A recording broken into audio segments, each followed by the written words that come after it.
If your vehicle is losing power, having a hard time starting, jerking while driving, using too much fuel, blowing black smoke, shutting off unexpectedly, or going into limp mode, be careful because the problem could be in the fuel rail pressure sensor. This sensor is small, but it plays a huge role.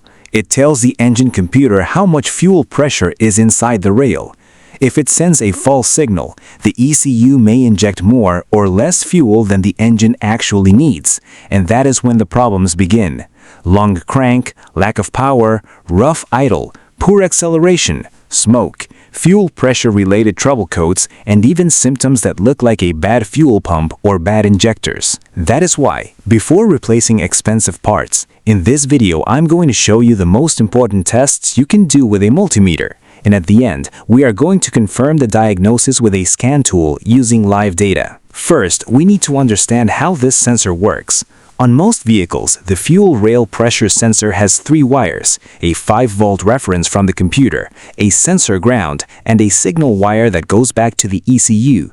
That signal changes depending on fuel pressure.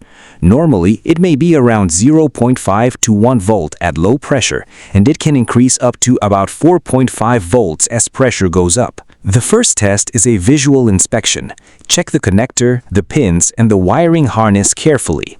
Look for corrosion, oil, diesel, gasoline, moisture, damaged wires, loose terminals, or poor repairs. Many times the sensor itself is good, but the connector has a bad contact causing the signal to drop out or become intermittent. Next, turn the key on without starting the engine and set your multimeter to DC volts. The first measurement will be the 5-volt reference. Place the black lead on battery ground and the red lead on the sensor reference wire. This test should be done using back probing, which means testing from the back of the connector without damaging the wires. The reading should be around 4.8 to 5.2 volts. If you do not have that voltage, the sensor cannot work correctly. In that case, you may have an open wire, a short to ground, a short to power, a computer problem, or even another sensor sharing the same 5-volt reference line and pulling the voltage down. The next test is checking the sensor ground. It is not enough to just check continuity. The right way is to make sure the ground is actually good.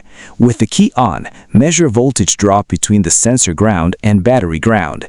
The reading should be very low, as close to 0 volts as possible. If it reads more than 0.1 volt, there may be resistance in the wire, corrosion, a loose connection, or a bad ground.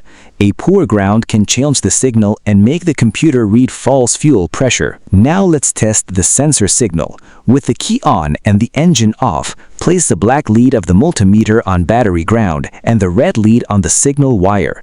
The signal should not be stuck at 0 volts or stuck at 5 volts. On many systems, it may be between 0.5 and 1 volt, but this depends on the manufacturer. If the signal is at 0 volts, there may be a short to ground, an open wire, or a bad sensor. If it is stuck at 5 volts, there may be a short to the reference wire, an open signal circuit, or an internal failure inside the sensor. After that, start the engine and watch the signal voltage at idle. The voltage should change compared to the reading with the engine off. Then, slowly accelerate and watch if the signal moves smoothly.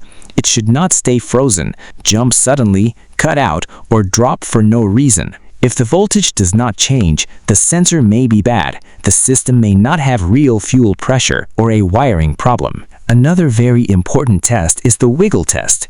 With the engine running and the multimeter connected to the signal wire, gently move the connector and the wiring harness. If the voltage jumps, drops out, or the engine starts running rough when you move the wires, you have found a bad connection. You can also check continuity from the sensor connector to the engine computer, but always do this with the key off and the connectors unplugged. Make sure there are no open wires and make sure the signal wire is not shorted to ground, power, or the 5-volt reference line. Finally, confirm everything with a scan tool. Go into live data and look for fuel rail pressure, or RFP. Watch the pressure with the key on, then with the engine idling, and then while slowly accelerating. The pressure should change logically along with the sensor voltage. If the multimeter shows that the signal changes, but the scan tool shows a fixed pressure, a pressure that is too high, too low, or completely unrealistic, there may be a problem between the sensor and the computer. But if the voltage does not change and the scan tool does not change either, then you need to check the sensor, the 5-volt reference, the ground, the wiring, or the actual fuel pressure in the system. If you think this video helped you, subscribe to the channel, turn on the notification bell, and let me know in the comments what vehicle you are diagnosing and what voltages you found at the fuel rail pressure sensor. That way, we keep learning together and avoid replacing parts by pure guessing.